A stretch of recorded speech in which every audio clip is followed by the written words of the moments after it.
we have covered a lot of very interesting, bizarre reform personalities over the past couple of months. But unfortunately, if the new standards committee in Warwickshire, well, not the new, but if this new investigation in Warwickshire finds George Finch did, of course, breach the councillor code of conduct, he might be forced to resign, which would be quite interesting. However, that also means no more George Finch. And we've covered quite a lot of, other interesting characters over the past couple of months. Of course, Dan Harrison being one, having absolutely zero idea how to run a council, in getting an outside audit committee to do an audit on his council in less than 3 weeks. And bear in mind, the full council in less than 3 weeks.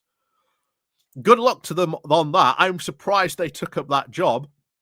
But also producing a budget in that time that has to go to the cabinet, then, of course, the full council in January, and then the committees, the budget committees in February. Good luck for that. However, shockingly, he did actually meet the deadline for LGR, local government reform. So I suppose good on you for that one, Dan. So then, of course, in Nottinghamshire, with, Councillor Barton, or Councillor Kim Jong Barton, as he probably should be called, banning the press out of nowhere. And then when he was asked, do you regret that? Do you understand why people got upset at you for doing something like this? He said, no, and I would gladly do it again. So there goes basically Reform's claim that they are the champions, of course, of free speech, where you have a guy leading one of their councils who's basically, yeah, I've banned the press and I'd gladly do it again.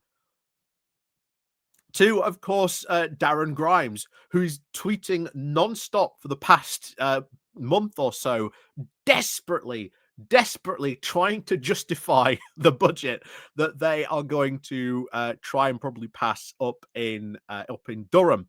Meanwhile, of course, George Finch in very big trouble indeed. And as we've said, if this standards committee comes back and says, yeah, you did break the code of conduct, it might be good night, sweet prince on that one. So before we get more into this, please, of course, do remember to click on the like, share, and, of course, subscribe button down below. There are, of course, the links down below for the Patreon page, the Buy Me Coffee link, the YouTube thank you button, and, of course, the YouTube membership button as well. The QR code up here, if you scan that, will take you straight, of course, to the Patreon page as well. So thank you very much to everyone who does help and support the channel that way. Anyway, without further ado, what is going on here? Well, for those of you who have been interested in the ongoings of George Finch, he's been, well, put it this way, to say that he has been, quote, active as a councillor is quite an understatement, where he seems to, almost on a weekly basis, not be in Warwickshire. He seems to make regular travels, first of all, down to London and Westminster in particular. This is because there has been now rumours circulating that Farage has actually been grooming Finch as his sort of protege. He wants to see Finch grow as like the mini Farage, and God help us should that ever come to pass.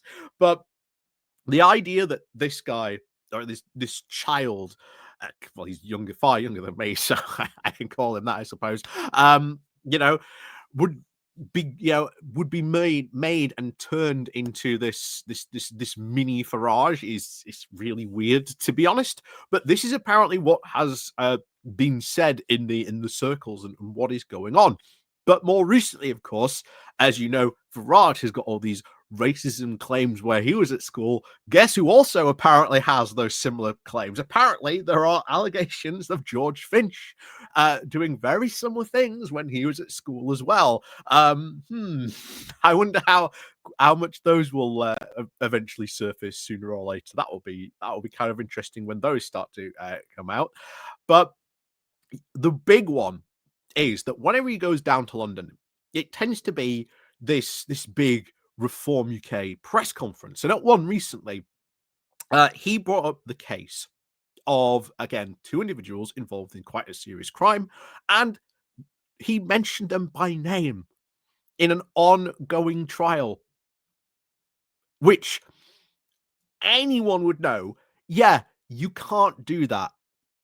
You cannot do that because you risk, I think it's prejudicing the trial, meaning that they will not get meaning they will get an unfair trial.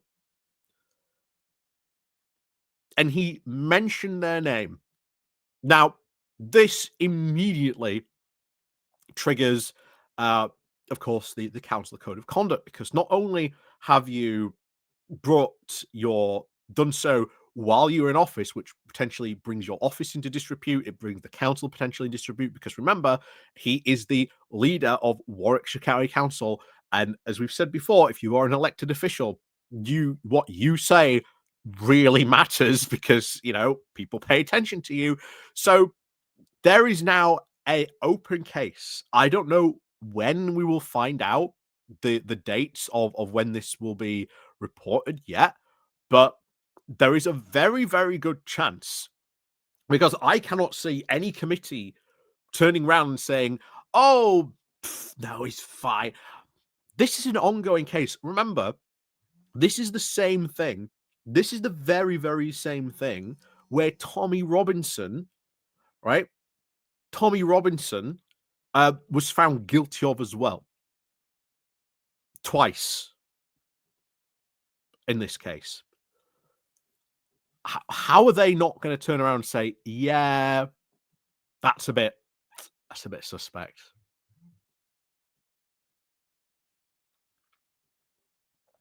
I generally think George Finch's days as leader of Warwickshire County Council could be numbered. And then, of course, if they do find that he broke the code of conduct, naturally, of course, you are then asked to voluntarily step down, I believe. But it's not, again, I'm trying to remember now, but I don't think necessarily you are immediately forced out. I don't believe the committee has that power to say you are gone. It is, of course, up to the party, which, again, this guy is being cast as Farage's protege. Reform ain't going to get rid of him. So there is going to be huge pressure on him to leave, even if there is like a vote of no confidence over him over that, even if it is like tied, like straight 50-50, who gets to cast the deciding vote? Well, that would be the chair. And who is the chair? It's a Reform UK person.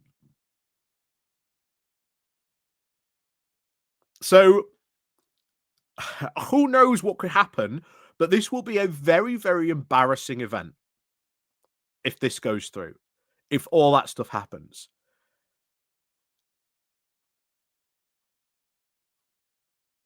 But it will be funny and hilarious to watch, and don't worry, we'll be bringing you all the best of it as always. But yeah, weird times ahead, and possibly, maybe even the final times we maybe even talk about George Finch in the not too distant future. Who knows? And who knows where his weird career will take him then? But of course, as always, let me know what you think about all this, of course, down below, and we'll see you all next time.